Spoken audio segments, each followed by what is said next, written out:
ഇന്ന് നമുക്കൊരു തട്ടുമുട്ടായാലോ? അതായത് നമ്മളിങ്ങനെ കഴിച്ചുകൊണ്ടിരിക്കുമ്പോൾ നമ്മുടെ പ്ലേറ്റിലുള്ള ഭക്ഷണം നമ്മുടെ കയ്യിൽ ഇങ്ങനെ തട്ടിയും മുട്ടിയും ഇരിക്കുന്ന ഒരു ഐറ്റം, അങ്ങനെ ഒരു ഐറ്റമാണ് ഇന്നത്തേത്. ഇതാണ് ഞങ്ങളുടെ നാട്ടിലെ ഫേമസ് തട്ടുമുട്ട്. അപ്പോൾ ഇന്ന് വരെ അത് കഴിച്ചിട്ടില്ലാത്തവർ വേഗം വീഡിയോ കണ്ടോളൂ. അതിനായിട്ട് നമുക്ക് ആവശ്യമായി വരുന്നത് 2 ഇടത്തരം സബോള, ഇതുപോലെ ചെറുതായി കനം കുറച്ചരിഞ്ഞത്, പിന്നെ 2 ഇഞ്ച് വലുപ്പത്തിലുള്ള ഒരു കഷ്ണം ഇഞ്ചി ചെറുതായിട്ട് അരിഞ്ഞത്, വെളുത്തുള്ളി ഒരു 8 അല്ലി നടുവേ പൊളന്നത്, പിന്നെ കാന്താരിമുളക് 12 എണ്ണം ഇതുപോലെ നെടുങ്ങനെ പൊളന്നത്. ഇത്രയും ആയി കഴിഞ്ഞാൽ 2 തണ്ട് കറിവേപ്പില കൂടെ നമുക്ക് ഉരിഞ്ഞു വയ്ക്കാം. എന്നിട്ട് ഇനി കറി ഉണ്ടാക്കാൻ തുടങ്ങാം. ഇനിയാണ് ഇതിലെ മെയിൻ ഇൻഗ്രീഡിയൻറ്റ്, അത് വാരി. 1 കിലോ വാരിക്കുള്ള കൂട്ടാണ് നമ്മളിപ്പോൾ പറയുന്നത്.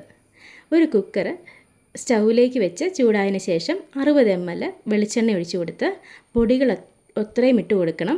അതിനായിട്ട് ആദ്യം നമ്മളിടുന്നത് 1 ടേബിൾ സ്പൂൺ മല്ലിപ്പൊടി, 1 ടേബിൾ സ്പൂൺ മുളക് പൊടി, മഞ്ഞൾപ്പൊടി 1/2 teaspoon, garam masala 1 teaspoon, meat masala 1 tablespoon. ഇത്രയും ആയിക്കഴിഞ്ഞാൽ അത് നന്നായിട്ട് മൂപ്പിച്ചെടുക്കണം.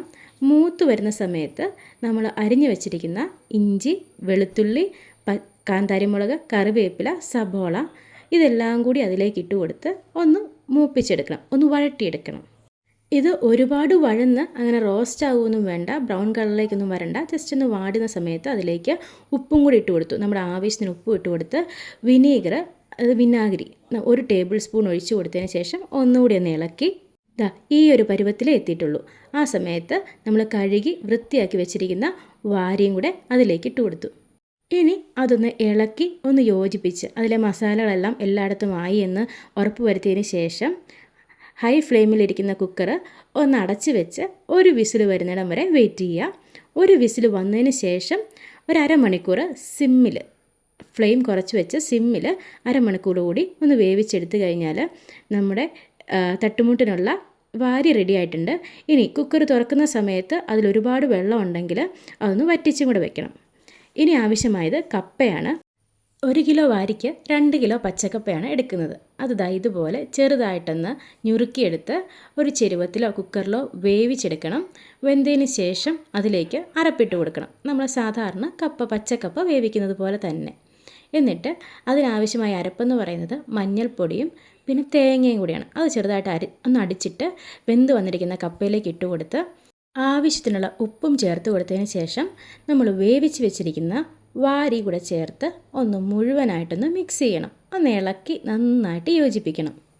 ഇനി ഈ വാരി വാങ്ങിക്കുന്ന സമയത്ത് നിങ്ങൾക്ക് അല്പം ഇറച്ചി കൂടി വേണമെങ്കിൽ അതും ഈ കൂടെ തന്നെ നിങ്ങൾക്ക് പറഞ്ഞ് വാങ്ങിച്ച് ഒന്നിച്ച് വേവിച്ചെടുക്കാവുന്നതാണ്. അങ്ങനെയാണെങ്കിൽ ഇതിൽ എല്ല് മാത്രമല്ല കുറച്ച് ഇറച്ചിയും കൂടി ഉണ്ടാവും. നമ്മുടെ സൂപ്പർ ടേസ്റ്റി തട്ടുമുട്ട് റെഡി ആയിട്ടുണ്ട്. ഇതിന് നിങ്ങളുടെ നാട്ടിൽ എന്താണ് പറയുന്നതെന്ന് കൂടെ കമൻറ്റ് ചെയ്യണം. ഇത് നമ്മളിവിടെ കഴിക്കുന്നത് നമ്മുടെ നാരങ്ങാച്ചാർ നമ്മൾ നേരത്തെ വീഡിയോ ഇട്ടിട്ടുണ്ട്. ഒരു ഞുള്ളെടുത്ത് വെച്ചിട്ട് അതും കൂട്ടിയാണ് നമ്മളിവിടെ തട്ടുമുട്ട് കഴിക്കുന്നത്. അപ്പോൾ എല്ലാവരും ട്രൈ ചെയ്ത് നോക്കണം. എന്നിട്ട് നിങ്ങളുടെ അഭിപ്രായം അതെന്താണെങ്കിലും കമൻറ്റ് ചെയ്യണം. അപ്പോൾ മറ്റൊരു വീഡിയോ ആയിട്ട് വരുന്നവരേക്കും എല്ലാവർക്കും ബൈ ബൈ.